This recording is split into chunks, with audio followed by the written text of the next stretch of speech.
हो देख रे यरवा बुझाता कि भूकंप आवता रे। कहाँ रे? अरे बम पिलाट होने देख होने।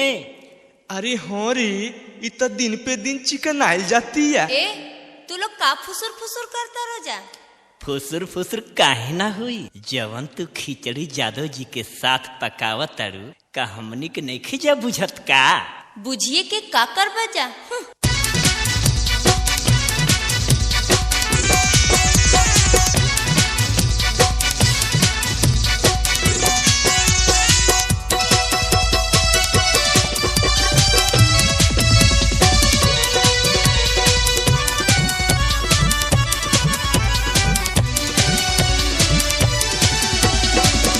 से प्यार कैलू अहिरे भतार कैलू, अहिरे से प्यार कैलू अहिरे भतार कैलू। अब जाई तोहरा बुझाई बबुनी,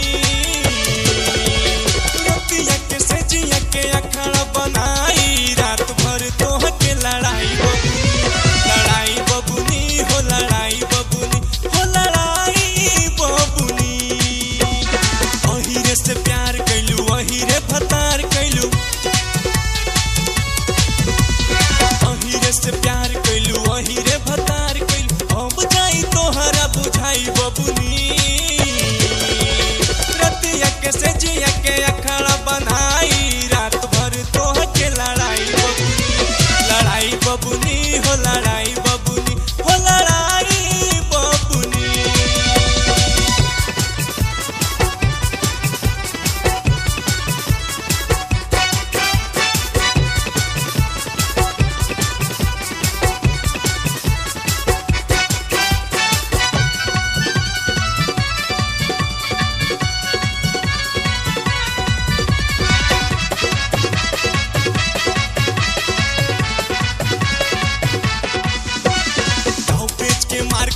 जोर न तू दे पैबू, जैसे रोई धुनल जाले वही से धुनैबू।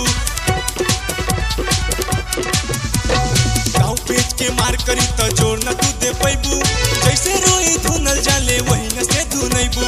तनी को ना छोड़ी दम जोर नाही करी कम,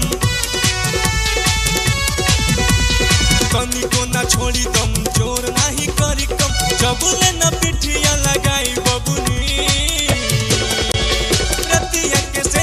के अखाड़ा बनाई रात भर तोह के लड़ाई बबुनी, लड़ाई बबुनी हो लड़ाई बबुनी हो लड़ाई बबुनी।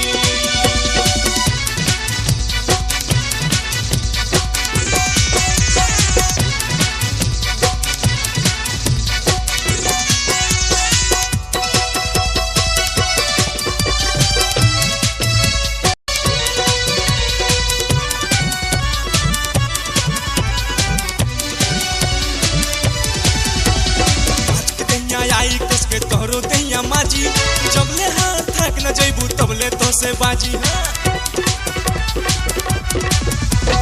आज के दैया आई कस के तोहरो दैया माजी, जबले हाथ थक न जइबू तबले तो से बाजी।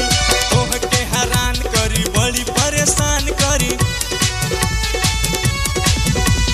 तोह के हैरान करी बड़ी परेशान करी। गोरी देह जाई सवराई बबुनी, के सजिया के अखाड़ा बनाई रात भर तोह के लड़ाई बबुनी, लड़ाई बबुनी हो लड़ाई बबुनी हो लड़ाई बबुनी।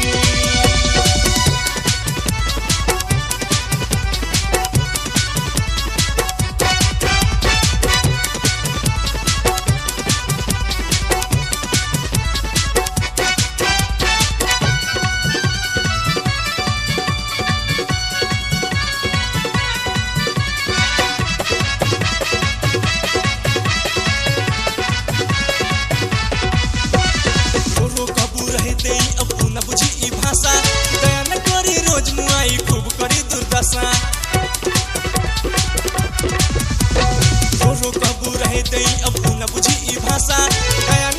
रोज मुआई।